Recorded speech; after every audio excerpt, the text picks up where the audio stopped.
ছোট বড় সকলেরই খুবই পছন্দ মোরগ পোলাও।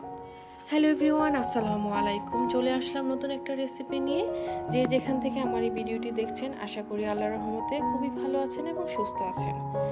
সামনে যেহেতু ঈদ উপলক্ষে এই স্পেশাল রেসিপিটি আমি আপনাদের সাথে আজকে শেয়ার করব। আশা করছি আমার এই আজকের রেসিপিটি খুবই ভালো লাগবে। আর যদি আপনাদের ভালো লেগে থাকে প্লিজ আমার চ্যানেলটি সাবস্ক্রাইব করে পাশে থাকা বেল আইকনটি প্রেস করে রাখবেন, যাতে নিত্য নতুন ভিডিও দেওয়ার সাথে সাথে আপনাদের কাছে পৌঁছে যায়।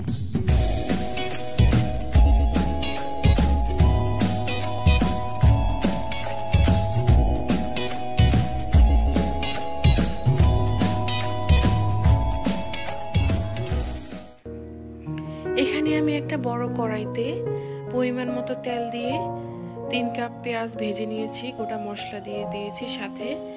আর চিকেনটা হচ্ছে আমি ফুড কালার এবং টক দই দিয়ে হালকা ব্রাউন কালার করে ভেজে নিয়েছি।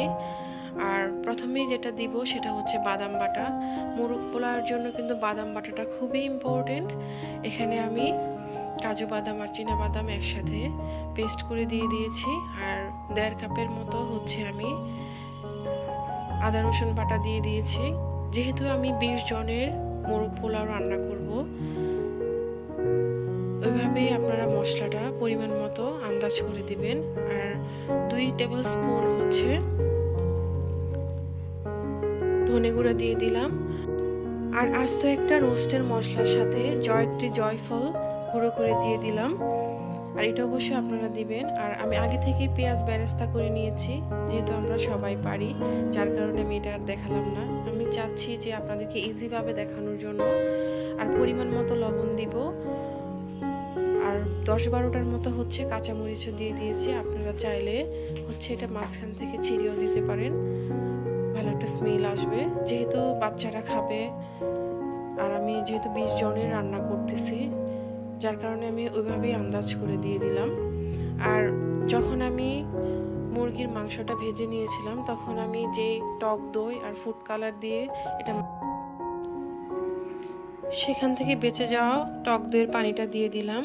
আর মনে রাখতে হবে এটা কিন্তু চুলায় দিয়ে চলে যাওয়া যাবে না কোথাও, অনবরত নাড়তে হবে। আর লো মিডিয়াম হিটে এটা আমরা রান্না করব, কারণ নিচে যদি লেগে যায় তাহলে কিন্তু একটা বাজে স্মেল আসবে।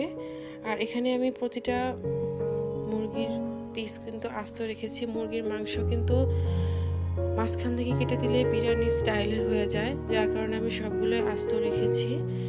আর চিকেন বিরিয়ানি আর মোরগ পোলাওর মধ্যে কিন্তু বিশাল পার্থক্য আছে, আমরা সবাই জানি। আমরা অনেকেই হচ্ছে ভয় পাই যে বিরিয়ানি তো রান্না করা খুবই ইজি, কিন্তু মোরগ পোলাওটা একটু কঠিন। ইচ্ছে থাকলেও আমরা অনেক সময় এই রান্নাটা করতে চাই না। আর এখানে লো হিটে কিন্তু আমরা মাংসটা মিনিমাম 20 মিনিটের মতো কষিয়ে নিব। আর অবশ্যই অনবরত নাড়তে হবে। আর যতক্ষণ পর্যন্ত এটা কষানো না হবে, তেল বেরিয়ে না আসবে, ততক্ষণ পর্যন্ত কিন্তু আমরা নাড়তে থাকবো। আর এখানে আমি কেওড়া জল দিয়ে দিয়েছি। আর কেওড়া জলের পরিমাণটা এত বেশি দিব না, মোরগ পোলাও এত বেশি কেওড়া জল দিতে হয় না। আর 20টার মতো কিন্তু আমি এখানে ডিম সিদ্ধ করে নিয়েছি।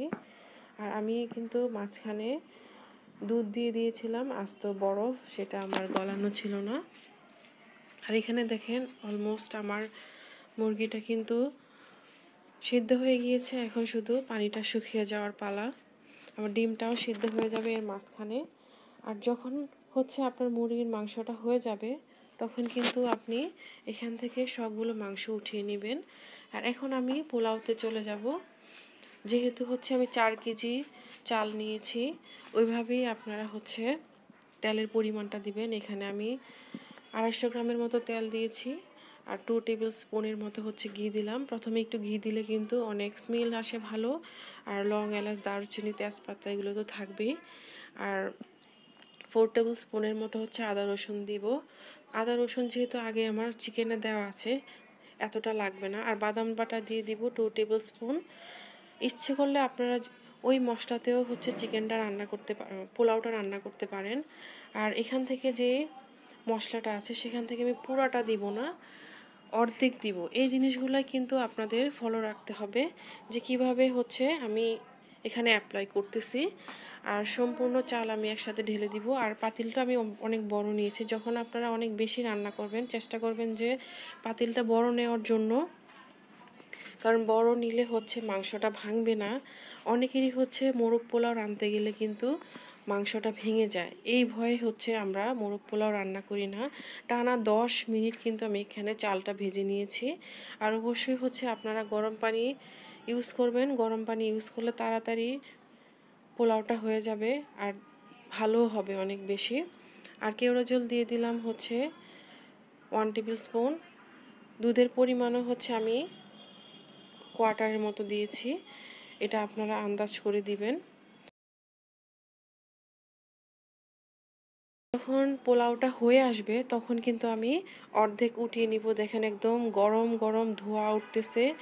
ওই সময়টাতে কিন্তু চুলার আঁচ কিন্তু বন্ধ করা যাবে না। ঠিক ওই সময়টাতেই হচ্ছে আমি অর্ধেক পোলাও নিয়ে এখানে বাকি যে মশলাটা আছে সেটা সম্পূর্ণ ঢেলে দিই।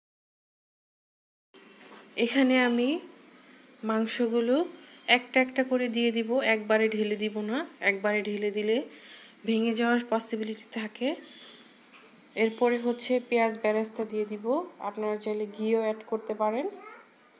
আর বাকি অর্ধেক যে পোলাও ছিল সেই পোলাওটা আমি ঢেলে দিব। মনে রাখতে হবে পোলাওটা কিন্তু 80% হবে। সম্পূর্ণ হয়ে গেলে কিন্তু এই যে মাংসের আমি যে ঝোলটা দিয়ে দিলাম মশলাটা, সেটা দেওয়ার পরে একদমই নরম হয়ে যাবে। যার কারণে হচ্ছে আমি যখন 80% হয়ে যাবে ঠিক ওই সময়টাতে হচ্ছে পোলাওটা উঠিয়ে নিয়েছিলাম।